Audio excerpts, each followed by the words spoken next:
Le président sud-africain Jacob Zuma a été hué par l'opposition pendant un discours au Parlement après avoir remboursé à l'État près de 500 000 € d'argent public dépensés pour des travaux d'aménagement dans sa résidence privée, à l'origine d'une vive controverse dans le pays. Nous allons quitter la salle car nous ne sommes pas prêts à écouter un criminel. Nous attendrons à l'extérieur.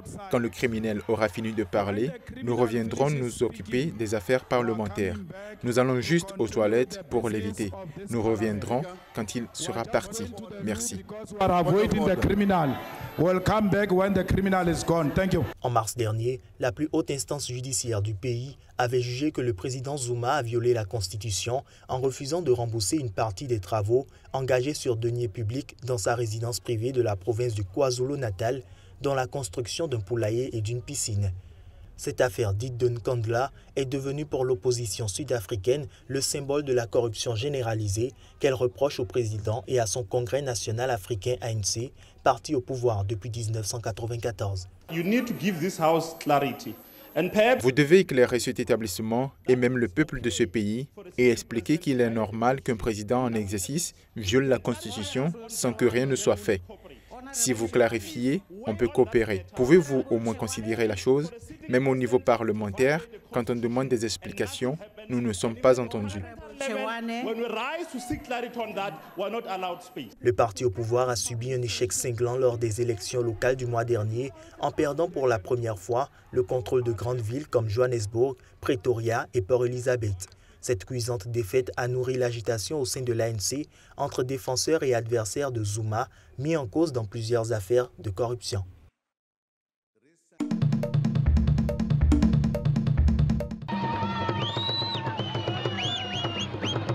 Edgar Lungu a officiellement été réinvesti mardi dans un stade de la capitale Lusaka, devant des dizaines de milliers de personnes réunies, dont le président du Zimbabwe, Robert Mugabe. Au pouvoir depuis l'an dernier, Lungu, âgé de 59 ans, a été réélu le 11 août dès le premier tour du scrutin présidentiel, mais d'une courte tête, avec 50,3% des suffrages. Il a devancé d'à peine 100 000 voix le chef du principal parti d'opposition, Hakainde Hichilema, qui rejette depuis sa victoire en l'accusant de fraude. Pour son nouveau mandat de 5 ans, Edgar Lungu a exhorté le pays à l'unité nationale, un appel aussitôt rejeté par son principal rival de l'opposition qui a répété que son investiture était illégale et anticonstitutionnelle. Lors de son discours, le président réélu a répété sa volonté de faire de l'économie sa priorité durant son nouveau mandat de 5 ans, alors que la croissance du pays a fortement ralenti ces dernières années, en raison notamment de la chute des cours du cuivre, sa principale ressource. Après avoir dépassé les 10% dans les années 2000, la croissance de la Zambie est retombée à 3,2% en 2015, selon la Banque mondiale, son taux le plus faible depuis 1998.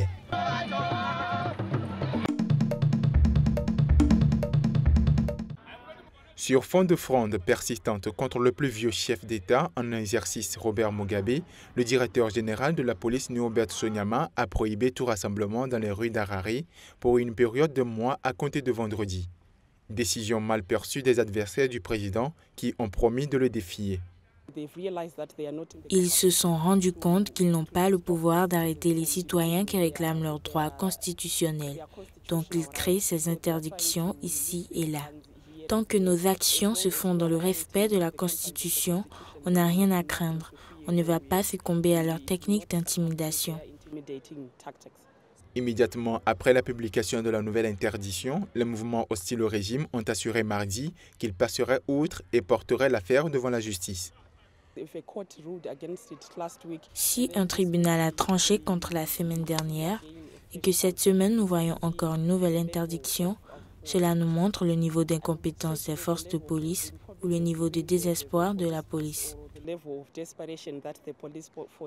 Que les partis d'opposition et tous ceux qui font le choix du chaos, du désordre et des manifestations violentes soient prévenus que notre patience a des limites, a lancé Mugabe le week-end dernier devant le comité central de son parti, le ZANU-PF. Depuis plusieurs semaines, le Zimbabwe est agité par une fronde populaire contre le régime du président Mugabe, âgé de 92 ans, qui dirige le pays d'une main de fer depuis 1980.